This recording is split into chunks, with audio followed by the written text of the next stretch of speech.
So we're going to start off by saying that today's date is May 11th, 2020, and I am interviewing Jeff Steely as part of the Special Collections and Archives 50th Anniversary Oral History Project. So Jeff, just to let you know, you are being recorded for this interview. Do you have any questions before we get started? No, I don't. All right. Well, let's jump into it. Can you tell me when you were hired and how long you have been at Georgia State? Sure. I started in December of 2015, so I've been here about 4.5 years. Okay. And what is your position and responsibilities? My role is Dean of Libraries, and my responsibilities are to provide the overall strategy and operations, oversee operations of the university libraries. That included early on working through the consolidation process where Perimeter College became part of Georgia State. Great. And what attracted you to this position at Georgia State? Well, it was a really exciting opportunity. I didn't honestly know that much about the university. I had been through campus when I'd been in Atlanta, but really hadn't been on campus. I had talked with one of the associate deans a few months before I heard about this opening because we were working on a project at my previous institution, and I had met him at a conference and knew that they had done something similar at Georgia State. So I didn't know a lot about Georgia State, but it was an opportunity for me to move from an associate dean position in my previous place of employment to try on the dean role. I was really impressed with the diversity of the student body, found that very exciting, and with all the things happening in the area of student success, though I think the university was just really starting to get the word out about all of the exciting work that was happening here.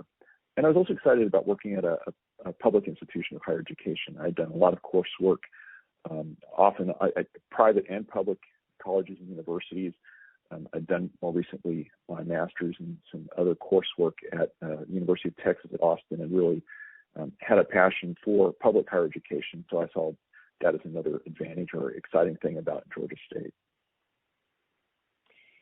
Can you describe kind of what Georgia State itself is like right now, and basically what is Special Collections and Archives in the library like at this moment? I'll do my best. I think Georgia State is a really dynamic, exciting institution. As I alluded to earlier, a lot of national attention around the accomplishments of the university in the area of student success, eliminating disparities in graduation rates. It's a story that I've heard many times from our senior VP for student success, and that I tend to tell whenever I'm talking about the university, because I think it's what makes Georgia State such an exciting and important institution in higher education. At the same time, the university's research portfolio has exploded over the last decade. And so it's also exciting to see the breakthroughs that are coming from our faculty and our graduate students. I would also characterize the institution as lean. And so that makes the challenges that we're facing in the year ahead all the more challenging because we tend to be very efficient and really depend on innovation and utilize technology in interesting ways across the university. What Special Collections in the library are like, I think we have a great team. It's a really exciting group of people to work with. One of the opportunities I had in my first year was to hire you, Christina, as a department head. The team that was here already had decided that it made sense to leave that position open while the dean's position was filled. And I agreed that I thought it was relevant, or it would be good for the department head to report directly to me because of the really important role that Special Collections and Archives plays in connecting with the community and in donor relations, which is an important part of my portfolio as dean. I think the Special Collections and Archives are a great asset for really building that stronger connection to the larger Atlanta community. All right. And so how is how is Special Collections and Archives viewed and supported generally by the university, from your standpoint? Sure. I think there's definitely an appreciation for the role of Special Collections and Archives. One of the successes that you've had has been getting us more opportunities to contribute content to things that the university is doing, whether that be the university's magazine or our involvement in helping build out the display at the Georgia State Stadium. So I think generally a positive, appreciative view. I think also because the team has done a really fine job of integrating our collections into the curriculum, and as I said, also getting them integrated into university publications. And were there any, or are there any major events or momentous occasions during your time here? Well, this is May of 2020, and so we are in the midst of this COVID-19 challenge. Most of us have been working from our homes most of the time for the past couple of months, and so certainly at present it seems quite momentous. It's been exciting to see what our great team has done in terms of rising to the occasion and figuring out how to provide really robust library services at a distance. We obviously have been investing in electronic content for decades, and I think that helped us be well positioned. We have a number of people on our team who really are strong in use of technology, but we've all learned on the fly, and I think done a really remarkable job. We do certainly, because of this, see challenges ahead, and a lot of my time right now is spent working with the rest of our leadership team in the library and with the university's leadership team in planning for our return to campus work and our return to something that looks more normal, we hope, in the fall, and what that might look like, and also planning for the inevitable budget challenges that are coming with this change in the economy, the uncertainty around enrollment. And so I think all that we can do right now is do our best to plan and to keep optimistic and to figure out the best path forward. And for the next question, I'm going to change it up just a little bit to focus on not just what our current space is like, but what you envision for the future of the space, since we are also in the middle of a master plan. Sure. Well, I do want to give you credit, Christina, for some of the improvements that you've made in the current space. Certainly refreshing the conference room with new technology and getting furniture in there that's movable and made that space a lot more flexible, and it's become one of the most popular meeting spaces in the library. I think also the work you've done around improving the look of the space, the wall coverings that incorporate images from the collection and give people a sense of where they're at as soon as they step off the elevators, I think it was really exciting. As we're looking ahead, we have worked with an architectural firm on a master plan for the library, and the Special Collections and Archives are a big piece of that. We recognize some of the challenges that we have in our current environment, both in terms of collection storage and space for the staff and faculty to work. So I'm excited about the importance and prominence of Special Collections and Archives in that plan. Right now, we're preparing to construct a new entrance from the new Greenway for pedestrians to come into the library and to move up one floor into Library North.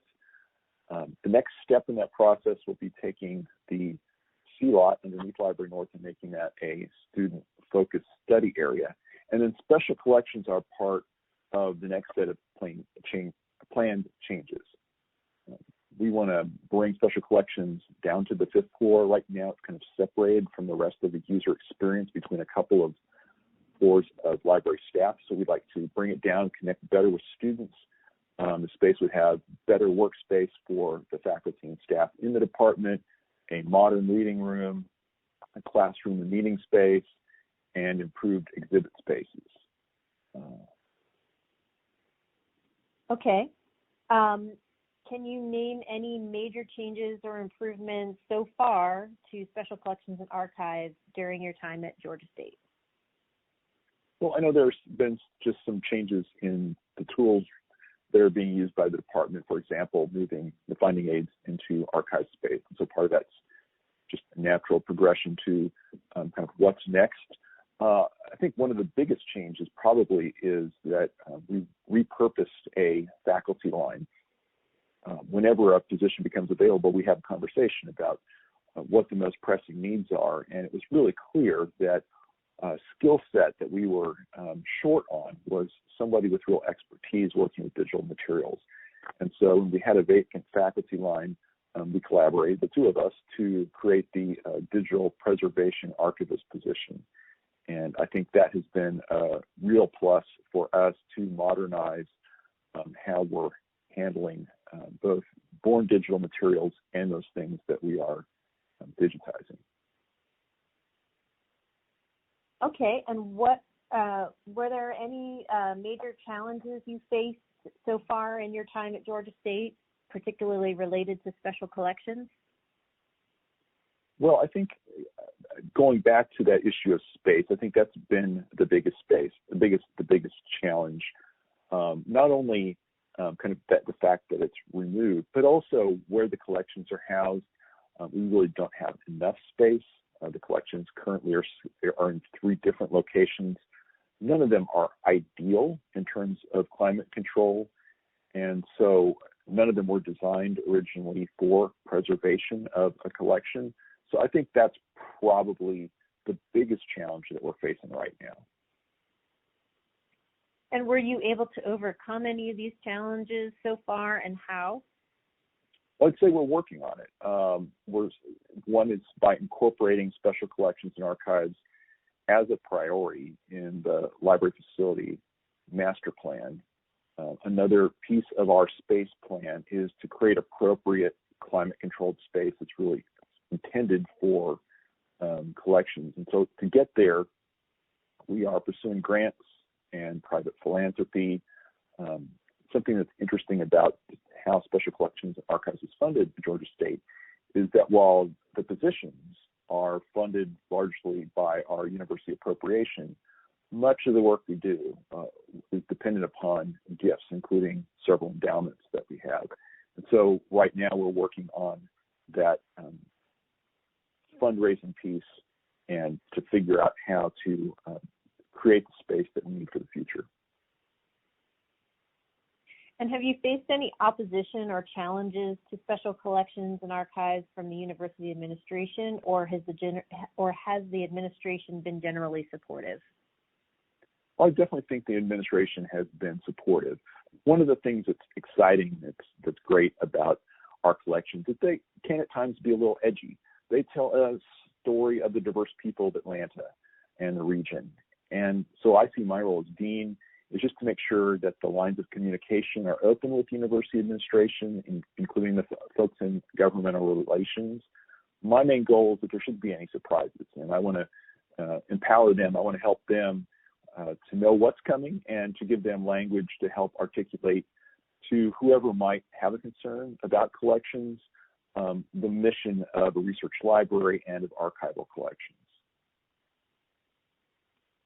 Thanks. What generally is campus like? So we're kind of looking a little more broadly outside the library to what the campus environment is like. Well, the downtown campus is super busy. With 35,000 students downtown, changeover between classes, the sidewalks are packed. Downtown has really been revitalized in large part through the work that GSU has done, purchasing and reusing office spaces. A big project recently has been the demolition of Kell Hall. The parking garage, one of the first parking garages in Atlanta, it's built in the 20s. After World War II, the university acquired it and converted it to academic use. So it's been this quirky building with these ramps for cars to go up that people have walked up and down, and really had served the university well, but had outlived its useful life. And one of the things that's been fun for the library is we really documented the history of the building. We created a special website, an online exhibit about the building, its history. We captured the interior view or look of the building before its demolition. And that demolition is now leading to this new greenway, which also reflects some changes, I think, in the perspective of the university and the relationship between the university and the city over the last couple of decades. When the university was, a lot of pieces of it were built in the late 60s and early 70s. I have the sense that it was kind of built against the city with lots of elevated walkways, so you didn't have to get down on the street level. And now the thinking's a lot different. We want to be very much a part of downtown, and so this greenway opens up onto the street and connects a lot better. So that's exciting. Of course, the other piece of the campus that's important is that we now have 5 additional campuses with consolidation and with Perimeter College becoming part of Georgia State. And so what's interesting from a library perspective is we have a library facility on each of those campuses. And each campus is in a very different part of the city, serves a different demographic, and the library facilities as well that are also each very distinct and different. Thanks. You touched on this a little bit earlier, but could you talk a little bit about the evolution of the Special Collections Department in terms of were there any new positions added? Did the department grow or shrink, or have there been structural changes? Sure. Well, one change that I alluded to was before I came, there was a decision that which I affirmed, in that changing the reporting lines to where the department head would report directly to me as dean. I think the size of the department has been basically steady, though, again, we have modified positions as they become available, like the position for the digital preservation archivist. One other thing that might be a little bit different in terms of structure and personnel is we might be using endowment revenues a little more to hire term employees and graduate research assistants than has been done in the past. It's been a really great way for us to supplement our full-time faculty and staff for specific projects. And what are the department priorities, and how have they changed or not under your leadership? Well, it seems like maybe I should be asking you these questions, but I'll give you my sense of what's changed. I think one thing that was important that you did early on was creating a strategic plan. There's a tendency for archival collections where we have multiple archivists, each working in their own area, to go their own way. They have their own set of donors. They have their own set of materials. It can be kind of seen as separate. And I think you've done a good job of helping to create a plan and help create a sense of one department and collaboration. And I think there's really been some good collaboration that's happened within your team.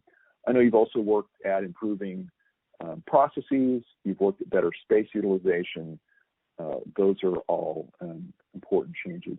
And then I think another thing that's been important during this period with the consolidation with Perimeter College is how we've made that connection with Special Collections and Archives, in part incorporating the archival materials that the Perimeter College libraries had into the university archive, and doing such things as digitizing the student newspapers and yearbooks from Perimeter College, and really helping integrate Perimeter into Georgia State, but also working with the 5 libraries in sharing content through temporary displays, through handouts, helping the librarians at those campuses understand and value and utilize what we have in Special Collections and Archives downtown.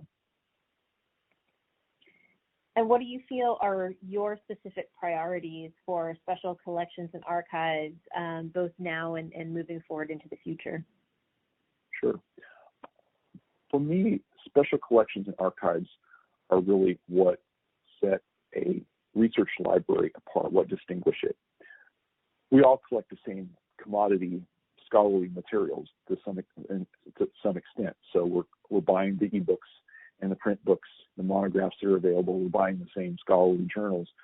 What's unique, what's special about a research library are its special collections and archives.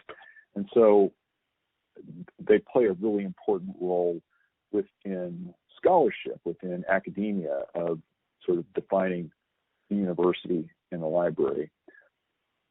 Our collections tell the story of the Atlanta region, and I think that should be and will remain the focus of our collections, and telling that story in a really compelling way. I'm very excited about the level of use of our collections and how the archivists are working to incorporate them into classes, communicate them with the community, projects of outreach, the oral history project with Buford Highway. And that gets to what I think the other big piece of or other purpose of special collections and archives, and that is making these connections with community, identifying those people in the community, helping them identify us as a partner or as a resource. And I think we've done a really good job of that, and that will continue to be a focus for special collections and archives into the future. All right. Well, thank you, Jeff. Do you have anything further that you'd like to add? No, just appreciate the opportunity to take part in this project and celebrate the 50th anniversary of the collection. All right. Thank you, Jeff. Thank you.